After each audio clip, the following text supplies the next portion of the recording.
A ring dip negative is a ring dip, but only the downward part of it. Once you get to the bottom, you will place your feet on the ground, use your legs to jump up and reset in full support, and then lower yourself down. Quite commonly in the programming, you will see a tempo.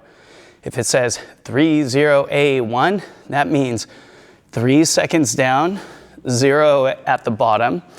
A is assist, that means use your legs to jump up and do a 1 second hold at the top. That's an example. So down, bottom, ascent, or A, assisted ascent, and then top, so D-bat, if you will.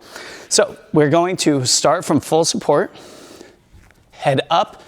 Now posture is really important on this, so head up is a big part of what your spine's doing. If you look down, your spine starts curving, and what we intend to do with this movement is get you all the way down so you have the most separation between your upper arm and your torso. At the bottom of the dip, we're gonna wanna be at the maximum range of motion that we can be and still support ourselves without falling through the rings. So head up, hold, knees up, and as you come down, squeeze your butt forward, keeping your head up. Now I can't go any further, so now I put my feet down. Ascending all the way down smoothly allows you to go through the full range of motion with control. The descent is stronger going down than the ascent going up.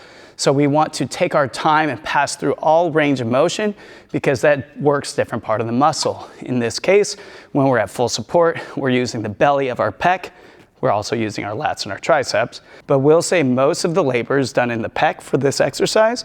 And when you're up here, the pec is squeezed tight, so the belly of the pec muscle is doing the majority of the load. And as you get further and further and further and further down, when you're all the way at the bottom, where the muscle connects to the tendon, that is the part that we're strengthening at the very bottom. Also, where the muscle, in this case, connects to the sternum. Start tall.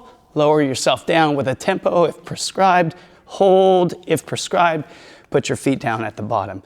Try to hold a little bit of support at the bottom, regardless of what the tempo says, because that is where you're going to have to make the most strength to get out of the worst muscle up that you actually transition.